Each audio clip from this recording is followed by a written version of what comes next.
Ce qui nous amène à élaborer un modèle de tirelire set où on va voir les champs protected, ou protégés. Les champs ou les membres protégés. Donc la tirelire set, comme dans les sections précédentes, on veut utiliser l'héritage pour ajouter une méthode init à une classe dérivée de tirelire 6. Cependant, contrairement à tirelire 6+, on veut simplifier le code de la méthode init avec une astuce importante qu'on n'a pas encore vue jusqu'ici. Donc ici on a on veut tirelire 7, on veut développer une méthode init dedans.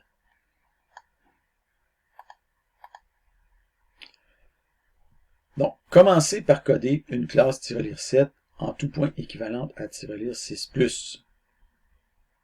Ajoutez ensuite le fichier de test fourni, modifiez les initiales pour les vôtres au lieu des miennes, et testez. Normalement, vous allez avoir une erreur résiduelle qui va apparaître parce que le T2 protected va échouer. Okay, donc, vous avez tirelire 7 ici, init, vous avez exactement le même code que tirelire 6+. Okay.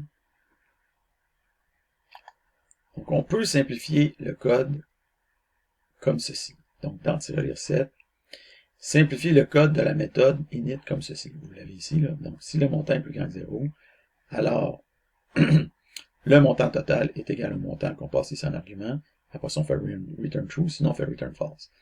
Évidemment, le code ne compile pas.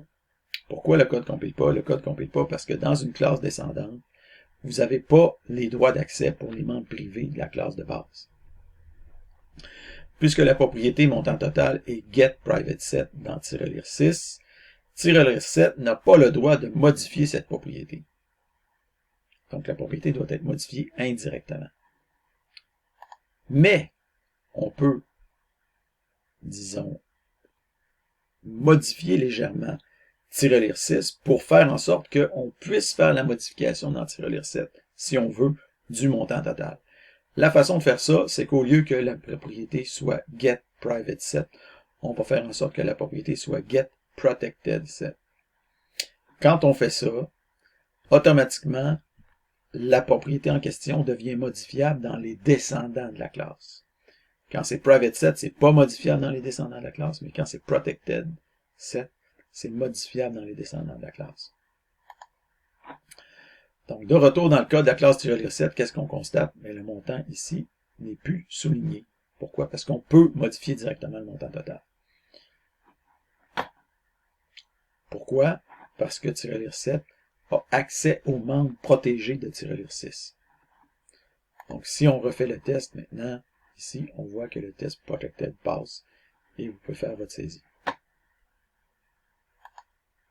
Bon, on pourrait facilement, à partir d'ici, ajouter une instance de tirelire 7 dans notre programme console qui fonctionnerait exactement comme on l'avait fait pour tirelire 6+, mais on ne se donnera pas cette peine-là pour le moment, donc jugeant qu'on en a assez fait.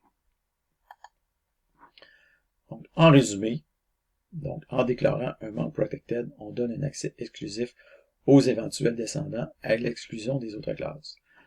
En général, on utilise protected lorsqu'on anticipe une éventuelle descendance et qu'on souhaite donner à cette descendance certains pouvoirs particuliers. Il n'est généralement pas souhaitable de tout mettre protected au cas où.